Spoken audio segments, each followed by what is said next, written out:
नमस्कार मेरे प्रिय विद्यार्थियों, आप सभी का स्वागत और अभिनंदन है। बच्चों, जैसा कि आपको पता है, हम पुस्तक पढ़ रहे हैं राजनीति सिद्धांत और चिंतन। इस पुस्तक में हमने पढ़ा है स्वतंत्रता की अवधारणा। स्वतंत्रता की अवधारणा में स्वतंत्रता के अर्थ को हमने समझा, स्वतंत्रता की नकारात्मक अवधारणा, स्वतंत्रता की सकारात्मक अवधारणा, इन सभी सिद्धांतों को हमने पढ़ा और समझने का प्रयास किया। आज ये हमारा तृतीय वीडियो है इस पाठ का और इसमें हम पढ़ेंगे स्वतंत्रता के नकारात्मक और सकारात्मक सिद्धांतों के बीच में क्या अंतर हमें देखने को मिलता है। बच्चों, जैसा कि नकारात्मक स्वतंत्रता के समर्थक कहते हैं कि राज्य को शक्ति के जीवन में कम से कम हस्तक्षेप करना चाहिए। राज्य को व्यक्ति के जीवन के अंतर्गत कम से कम हस्तक्षेप करना चाहिए। कम हस्तक्षेप करेगा तो व्यक्ति अत्यधिक स्वतंत्र रहेगा। राज्य का कार्य सिर्फ आपराधिक दंड देना है, अपराधियों को ही दंड देना है और सुरक्षा प्रदान करना ही राज्य का कर्तव्य है, राज्य की जिम्मेदारी है। इसके ठीक विपरीत जो स्वतंत्रता का सकारात्मक सिद्धांत मानते हैं, वे कहते हैं कि व्यक्ति और राज्य के बीच कोई स्वाभाविक विरोध नहीं है। ग्रीन और लास्की ने राज्य के कार्यक्षेत्र को बहुत व्यापक माना है और ये विचारक कानून के माध्यम से ही सुधार लाना चाहते हैं। और निम्नलिखित उदाहरणों से हम देख सकते हैं कि नकारात्मक और सकारात्मक स्वतंत्रता के अंदर किस प्रकार से इनको अलग अलग से समझा जा सकता है अंतर को। तो बच्चों, जिस प्रकार से हम देख सकते हैं कि नकारात्मक स्वतंत्रता में कहा गया है कि राज्य का कोई भी हस्तक्षेप नहीं होना चाहिए व्यक्ति के कार्यों में, और सकारात्मक स्वतंत्रता के सिद्धांतकार कहते हैं कि व्यक्ति और राज्य में किसी भी प्रकार का विरोध नहीं है। राज्य व्यक्ति के जन कल्याण के लिए, कल्याणकारी कार्यों के लिए, उसको सुरक्षा प्रदान करने के लिए हर संभव कार्य कर सकती है। अब अंतर को हम देखें। पहला अंतर आता है, नकारात्मक स्वतंत्रता के समर्थक कह सकते हैं कि शिक्षा के क्षेत्र में सरकार को हस्तक्षेप नहीं करना चाहिए, अर्थात सभी लोगों को अपनी इच्छानुसार अपने बच्चों को शिक्षा दिलाने का अधिकार है। ठीक है। इसके ठीक विपरीत स्वतंत्रता का सकारात्मक सिद्धांत क्या कहता है कि राज्यों को चाहिए कि वे बच्चों के लिए अनिवार्य व निःशुल्क शिक्षा का प्रबंध करें। कैसे शिक्षा? अनिवार्य और निःशुल्क शिक्षा। किस लिए? कि हर एक बच्चा, हर एक व्यक्ति जो है शिक्षित हो सके, चाहे वह निर्धन हो, चाहे वह किसी भी वर्ग जाति का हो। हर एक बच्चे को शिक्षित होना अनिवार्य है जिससे कि वह अपना विकास कर सके। यदि शिक्षा महंगी है और आम लोगों के पास अपने बच्चे को शिक्षित करने के साधन नहीं है, तो शिक्षा के क्षेत्र में स्वतंत्रता का क्या मूल्य होगा? तो यदि हम देखें तो नकारात्मक स्वतंत्रता के सिद्धांतकार कहते हैं कि शिक्षा के क्षेत्र में राज्य को कोई हस्तक्षेप नहीं करना चाहिए, लेकिन सकारात्मक सिद्धांतकार कहते हैं कि निश्चित रूप से हस्तक्षेप करना चाहिए, क्योंकि शिक्षा अगर महंगी है तो इस प्रकार की स्वतंत्रता का कोई भी लाभ नहीं है। इसलिए राज्य को उन बच्चों को जो दीनहीन है, गरीब है, निर्धन है, उनको शिक्षा उपलब्ध कराने के लिए समुचित साधनों की व्यवस्था करनी चाहिए। इसी प्रकार से ये बताया गया है। दूसरा अंतर है कि व्यवसाय और कारोबार की स्वतंत्रता। केवल यह कह देने से कि काम नहीं चलेगा कि नागरिकों को कोई भी कारोबार करने की स्वतंत्रता प्राप्त है। इस स्वतंत्रता का वास्तविक मूल्य तब होगा जब सरकार की जिम्मेदारी हो कि वह सबके लिए काम जुटाए, सबके लिए संसाधन जुटाए। आर्थिक व्यवस्था ऐसी होनी चाहिए कि उद्योगपतियों को कारखाने लगाने के अवसर तो उपलब्ध हों, परंतु वे मजदूरों का शोषण न करें। उचित मजदूरी, सामाजिक सुरक्षा के लिए बनाए गए कानूनों को स्वतंत्रता के मार्ग का रोड़ा नहीं मानना चाहिए। यह स्वतंत्रता जुटाने का साधन, इस बात का निर्णय हम आसानी से कर सकते हैं कि मार्क्सवादी लेखकों ने यह भी कहा है कि उत्पादन के साधनों पर निजी अधिकार बिल्कुल समाप्त कर देना चाहिए। तो बच्चों, आप देख सकते हैं कि नकारात्मक स्वतंत्रता को अपनाने वाले जो सिद्धांतकार हैं वो कहते हैं कि आर्थिक रूप से स्वतंत्रता होनी चाहिए, कारोबार की स्वतंत्रता होनी चाहिए, लेकिन साधन ही हमारे पास नहीं है, संसाधन ही हमारे पास नहीं है, तो वो आर्थिक स्वतंत्रता जो है वो किस काम की हमारे लिए?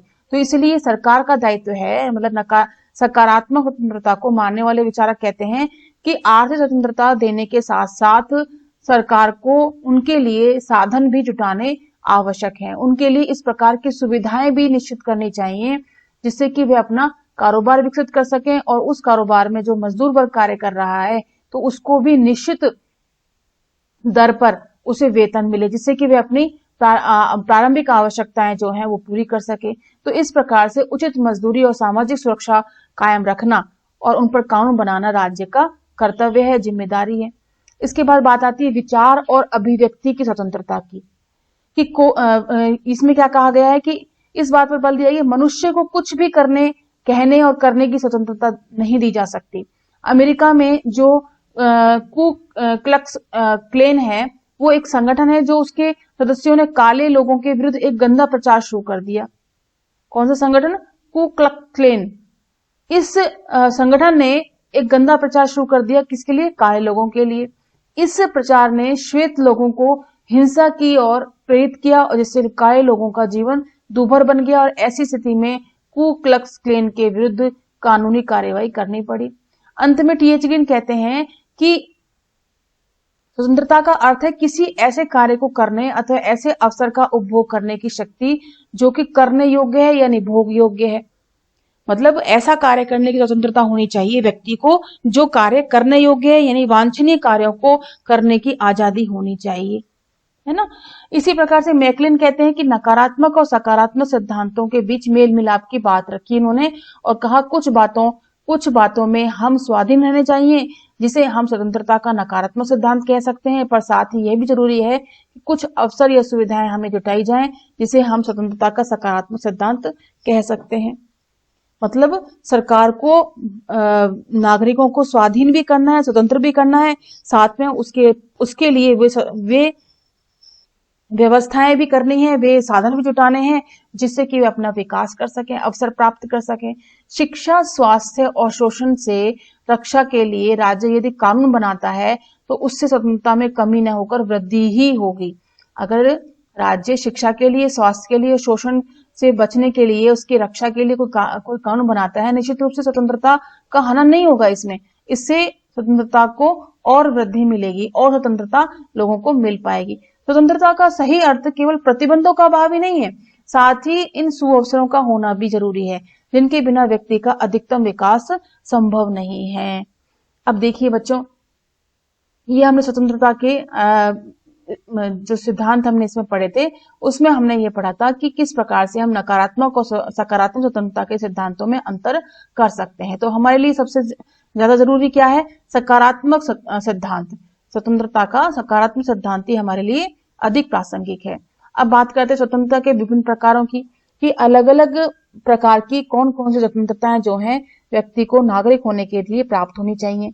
नागरिक स्वतंत्रता, राजनीतिक स्वतंत्रता और आर्थिक स्वतंत्रता, इनको 3 रूपों में बांट दिया गया है ना। मोटे रूप से ये कहा गया है कि उदारवादियों ने नागरिक और राजनीतिक स्वतंत्रता को प्राथमिकता दी है, जबकि मार्क्सवादियों ने कहा है कि आर्थिक अधिकारों पर ही व्यक्ति स्वतंत्र होना चाहिए। हम स्वतंत्रता के तीनों प्रकारों पर दृष्टि डालेंगे। सबसे पहले नागरिक स्वतंत्रता क्या होती है? नागरिक स्वतंत्रता यानी सिविल लिबर्टी। इसमें क्या आएगा? सबसे पहले जीवन और व्यक्तिगत स्वतंत्रता की रक्षा। इसका अर्थ है कि प्रत्येक व्यक्ति को जीवित रहने का अधिकार है। कोई इसको ऐसा नहीं कि मार दे, पीट दे या उसकी हत्या कर दे। प्राण रक्षा के लिए एक व्यक्ति आक्रमणकारी की जान तक ले सकता है। अपने प्राणों के बचाव के लिए व्यक्ति जो आक्रमण कर रहा है उसकी जान ले सकता है, उसको खत्म कर सकता है। सरकार लोगों को मनमाने ढंग से गिरफ्तार नहीं कर सकती है। मानव अधिकार घोषणा पत्र के अंतर्गत कहा गया है कि किसी को भी उत्पीड़क, क्रूर, अमानवीय और निम्न कोटि की सजा नहीं दी जाएगी। इसी प्रकार आहार विहार, वेशभूषा और रहन सहन की दृष्टि से भी नागरिक क्या है? स्वतंत्र है। तो जीवन की आजादी, जीवन की जो आजादी है, जीवन की जो स्वतंत्रता है, उसको कोई भी प्रतिबंधित नहीं कर सकता है, उसको प्रताड़ित नहीं कर सकता है। उसकी रक्षा के प्रति हमेशा सरकार जो है, राज्य जो है, हमेशा सचेत रहेगी। और किस प्रकार की स्वतंत्रता? आहार विहार, वेशभूषा, रहन सहन, इसकी भी ये स्वतंत्रताएं भी नागरिक स्वतंत्रता के अंतर्गत आती हैं। अब बात आती है पारिवारिक स्वतंत्रता की। परिवार किससे बनता है? स्त्री, पुरुष और बच्चों से। परिवार ही समाज की एक महत्वपूर्ण इकाई होती है। उसके भी अपने अधिकार होते हैं। नागरिकों के गोपनीयता के अधिकार होते हैं। तो नागरिकों को गोपनीयता के अधिकार को कानूनन मान्यता दी जानी चाहिए। नागरिकों के निजी जीवन की खबरों से अखबार भरे रहते हैं और उससे होने वाली पीड़ा का अनुमान हम लगा सकते हैं, इसलिए अब गोपनीयता के अधिकार पर बल दिया जाने लगा है। मतलब पारिवारिक स्वतंत्रता, जो परिवार एक समाज की पहली इकाई है। परिवारों के मिलने से ही समाज बनता है, समाज के मिलने से ही राज्य बनता है, राज्यों के मिलने से ही राष्ट्र बनता है। इसीलिए उस एक इकाई परिवार की जो गोपनीयता है उसको बनाए रखना राज्य की जिम्मेदारी है। इसका मतलब पारिवारिक स्वतंत्रता जो है वो राज्य की जिम्मेदारी है। विचार और सभा सम्मेलन की स्वतंत्रता, अपने विचारों को अभिव्यक्त करना और सभा सम्मेलन करना भी एक आजादी है, एक स्वतंत्रता प्राप्त होनी चाहिए। वो भी सभा सम्मेलन कैसे करना? अस्त्र शस्त्र रहित, सहित नहीं, रहित। व्यक्ति के नैतिक और मानव विकास के लिए विचार और सम्मेलन की स्वतंत्रता बहुत ही आवश्यक है, परंतु युद्ध या संकट की स्थिति में इस अधिकार के ऊपर कुछ प्रतिबंध लगा सकते हैं। विचार और अभिव्यक्ति के क्षेत्र में समाचार पत्र एक अहम भूमिका निभाते हैं, इसलिए प्रेस यानी समाचार पत्रों का स्वतंत्र और जिम्मेदार होना आवश्यक है। लोकतंत्रीय देशों में भी समाचार पत्रों को बहुत से दबावों में काम करना पड़ता है, जैसे कि सरकार का दबाव, आतंकवाद का दबाव, जाति और सामंती शक्तियों का दबाव, बाजार की महंगाई का दबाव, पाठकों की पसंद नापसंद का दबाव, मजदूर यूनियनों का दबाव और विज्ञापन दाताओं का दबाव। तो समाचार पत्रों को भी स्वतंत्र रहना चाहिए, इस प्रकार के दबावों से मुक्त रहना चाहिए। राज्य को देखना चाहिए, राज्य को इस प्रकार से नियम कानून बनाने चाहिए कि समाचार पत्र भी अपनी के अंतर्गत विचारों की अभिव्यक्ति जो है स्वतंत्रता पूर्वक हो। फिर उसके बाद आता है धर्म पालन की स्वतंत्रता। राज्य को मजहबी मामलों में कोई हस्तक्षेप नहीं करना चाहिए। राज्य इस तरह का कानून बना सकता है जिसमें सामाजिक सुधार को बल मिले, भले ही वे धर्म से संबंध रखते हो। मतलब धर्म के आधार पर अगर किसी के साथ शोषण हो रहा है, उसके अधिकारों का हनन हो रहा है, उसके साथ दुर्व्यवहार हो रहा है, तो निश्चित रूप से राज्य हस्तक्षेप कर सकता है। लेकिन धर्म का पालन करना, धर्म का प्रचार प्रसार करना, इसके संबंध में राज्य जो है किसी प्रकार का हस्तक्षेप नहीं करेगा। संघ या समुदाय बनाने की स्वतंत्रता, जैसे कि हमने ऊपर कहा सभा सम्मेलन करने की स्वतंत्रता, इसी प्रकार से संघ या समुदाय बनाने की स्वतंत्रता पर भी बल दिया गया है। नागरिकों को संघ और समुदाय के निर्माण की स्वतंत्रता है, बशर्ते कि उनका उद्देश्य कैसा होना चाहिए? सुरक्षा और शांति, है ना। सुरक्षा और शांति को किसी प्रकार का खतरा नहीं होना चाहिए। कोई भी संघ बना सकता है, समुदाय बना सकता है, संगठन बना सकता है। इच्छा अनुसार घूमने फिरने की आजादी। आत्म विकास के लिए यह भी आवश्यक है कि व्यक्ति क्या हो? इच्छा अनुसार अपने आप घूम सके, फिर सके, कहीं भी आ सके, जा सके, विदेश भी जा सकता है। इस प्रकार करार या समझौता, करार यानी समझौता, कॉन्ट्रैक्ट करने का भी अधिकार होना चाहिए, स्वतंत्रता होनी चाहिए। विवाह, संपत्ति, रोजगार, व्यापार के क्षेत्र में लोगों को बहुत से अनुबंध या करार करने पड़ते हैं, जिनकी आजादी उसके पास होनी चाहिए। सभी लोकतांत्रिक देशों में नागरिकों को उपरोक्त स्वतंत्रताएं मिली होती हैं, पर सार्वजनिक शांति और व्यवस्था का ध्यान में रखते हुए सरकार इन स्वतंत्रताओं पर उचित प्रतिबंध लगा सकती है। मतलब शांति और व्यवस्था को बनाए रखने के लिए सरकार जो है प्रतिबंध भी लगा सकती है, लेकिन तब जब शांति और व्यवस्था को किसी प्रकार का खतरा हो। तानाशाही सरकारें नागरिक स्वतंत्रताओं में काफी काट छाट भी कर देती हैं। अब देखते हैं बच्चों, हमने अभी क्या पढ़ा? नागरिक स्वतंत्रताएं पढ़ी। अब देखते हैं राजनीतिक स्वतंत्रताएं। राजनीतिक स्वतंत्रताएं क्या होती हैं? हेरल्ड लास्की हैं, वो कहते हैं कि राजनीतिक स्वतंत्रता की ये परिभाषा दी उसने कि राजकीय मामलों में सक्रिय रूप से हिस्सा लेने को ही राजनीतिक स्वतंत्रता कहते हैं। राजकीय कार्य मतलब सरकारी कार्यों में हिस्सा लेना। कैसे? जैसे देखो, चुनावों में मत देने का अधिकार, संसद या अन्य सार्वजनिक संस्थाओं की सदस्यता ग्रहण करने का अधिकार। ठीक है, चुनावों में मत देने का अधिकार है नागरिक को, और संसद या अन्य सार्वजनिक संस्थाओं की सदस्यता ग्रहण कर सकते हैं। नागरिक जो है अगर वो चाहे कि संसद में बैठना है, उसे उसकी कार्यवाही में भाग लेना है, तो निश्चित रूप से उसकी मेंबरशिप ले सकता है। राजनीतिक दलों के निर्माण का अधिकार होता है, सरकार की आलोचना करने का अधिकार होता है। कुछ विशेष परिस्थितियों में नागरिक यह मांग भी कर सकते हैं कि वर्तमान विधानमंडल को भंग कर दिया जाए और उसके स्थान पर एक नए विधानमंडल का गठन किया जाए।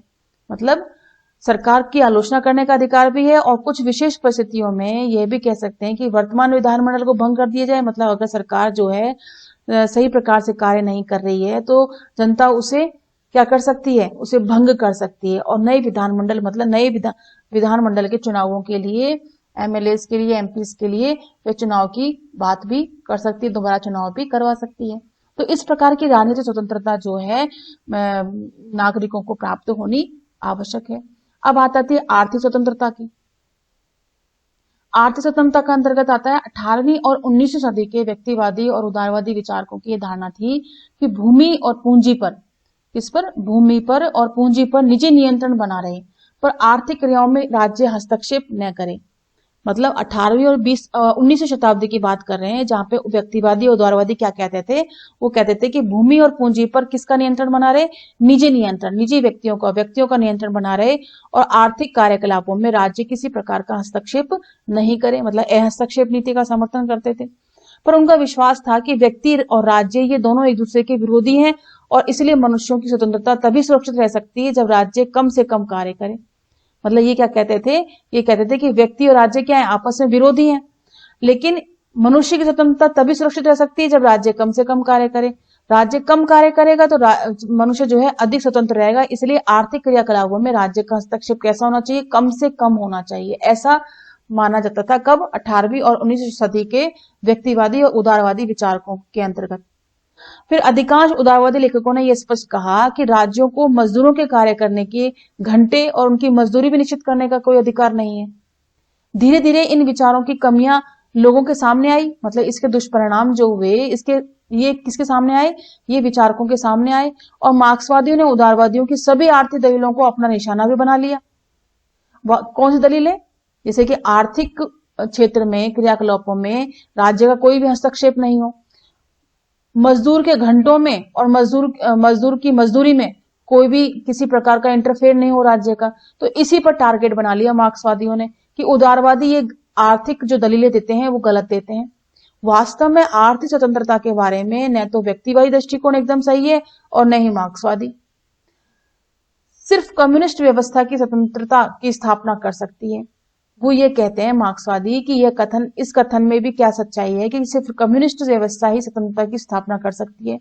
हम नीचे देखेंगे कि आर्थिक स्वतंत्रता के बहुत से पहलू हैं जिनकी हम विवेचना इस प्रकार से हम कर सकते हैं। अलग अलग पहलू हैं कि कहां कहां पर राज्य को हस्तक्षेप करना चाहिए, कहां कहां पर हस्तक्षेप नहीं करना चाहिए। तो इस दृष्टिकोण में ना व्यक्तिवादी सही है, ना उदारवादी सही है, और ना ही मार्क्सवादी सही है। तो एक नया दृष्टिकोण हमारे सामने उपस्थित होता है। देखें, औद्योगिक स्वशासन, इंडस्ट्रियल सेल्फ गवर्नमेंट। 19वीं सदी के अंतिम दिनों में ही यह कहा जाने लगा कि औद्योगिक जगत में लोकतंत्र की ही स्थापित होना चाहिए। मतलब 19वीं सदी में क्या कहा जाने लगा कि लोकतंत्र स्थापित हो जाना चाहिए। किसमें? औद्योगिक जगत में। औद्योगिक लोकतंत्र से अभिप्राय क्या है? कारखानों का प्रबंध श्रमिकों और उनके प्रतिनिधियों के हाथों में होना चाहिए। कारखाने किसके द्वारा चलते हैं? मजदूरों के हाथों में, तो श्रमिकों के हाथों में। तो वो श्रमिकों और उनके प्रतिनिधियों का जो प्रबंधन होगा वही कारखाना प्रबंधन होगा। उसका किस प्रकार से काम होगा, कैसे काम के घंटे निश्चित होंगे, वेतन कैसा होगा, सब चीजें। बहुत से उदारवादी लेखक इस धारणा से सहमत नहीं थे। फिर भी ये जरूरी है कि कारखानों के संचालन में मजदूरों का सहयोग लेने की योजनाएं बनाई गई ताकि उद्योगपति मजदूरों का शोषण न कर सके। इसीलिए श्रमिकों का जो प्रतिनिधित्व है उसी के आधार पर कारखानों का प्रबंध होगा, और वह इसीलिए मंजूर किया गया क्योंकि मजदूरों के ऊपर शोषण ना हो सके। क्योंकि आप देख सकते हैं व्यक्ति जो है कैसा होता है? स्वार्थी होता है। तो अपने स्वार्थ के लिए वह हर संभव ये प्रयास करेगा कि अधिक से अधिक श्रम करवाया जाए और श्रमिकों को कम से कम वेतन दिया जाए। तो इस प्रकार की कार्यवाही ना हो, इस प्रकार, क्योंकि मजदूर भी क्या है, श्रमिक भी क्या है, एक व्यक्ति है, एक मानव है, तो उसके पास भी उतनी ही स्वतंत्रताएं हैं जितनी कि उस उद्योगपति या कारखाने के प्रबंधक के पास है। तो कारखाना जो प्रबंध होगा वो कौन करेगा? श्रमिकों के प्रतिनिधि करेंगे। अब आता है काम और विश्राम का अधिकार। आर्थिक स्वतंत्रता का एक महत्वपूर्ण पहलू यह होता है कि व्यक्ति को अपनी योग्यता के अनुसार काम पाने का अधिकार है। उसका वेतन या मजदूरी इतनी अवश्य होनी चाहिए कि वह अपने परिवार का पालन पोषण कर सके, और व्यक्ति को आराम और विश्राम का भी अधिकार प्राप्त है।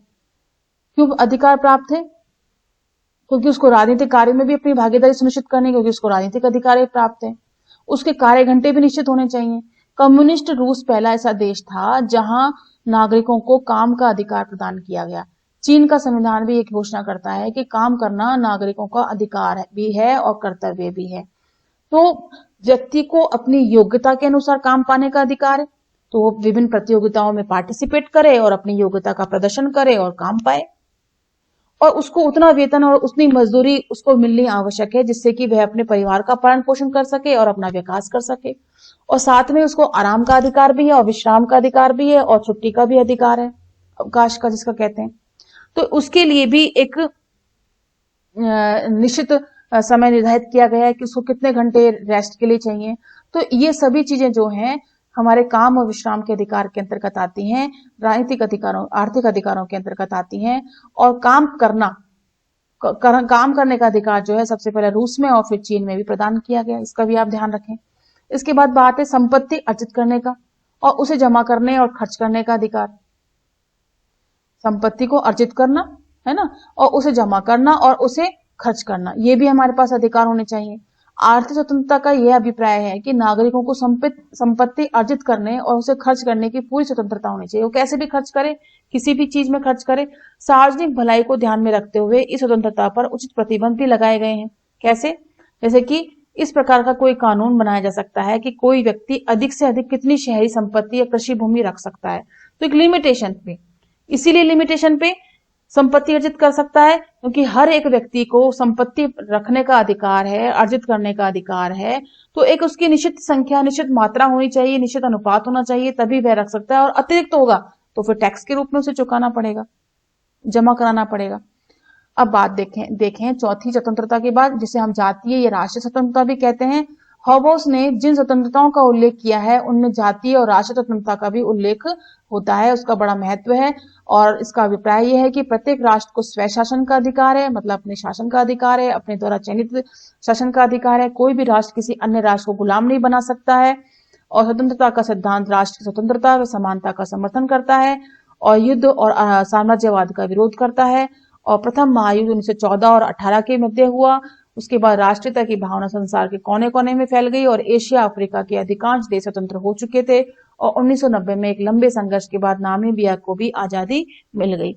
तो कहने का मतलब है अब वर्तमान में कोई भी देश ऐसा नहीं है जो उपनिवेश बना हुआ है। सभी राष्ट्रों को स्वतंत्रता प्राप्त है, सबकी जातीय और राष्ट्रीय स्वतंत्रता जो है बरकरार बनी हुई है। तो कोई भी छोटा देश को बड़ा देश उपनिवेश नहीं बना सकता है, अपने साम्राज्यवादी नीति का अनुसरण नहीं कर सकता है। तो इस प्रकार से हर एक देश को अपने स्वय शासन का अधिकार प्रदान किया गया है। तो बच्चों, इसी प्रकार से ये वीडियो हम यहीं खत्म करते हैं, समाप्त करते हैं। और अगले वीडियो में, नेक्स्ट वीडियो में हम स्वतंत्रता और कानून के बारे में हम जानेंगे कि स्वतंत्रता और कानून में किस प्रकार का संबंध है। और तब तक के लिए हम आपसे विदा लेते हैं। नमस्कार और धन्यवाद।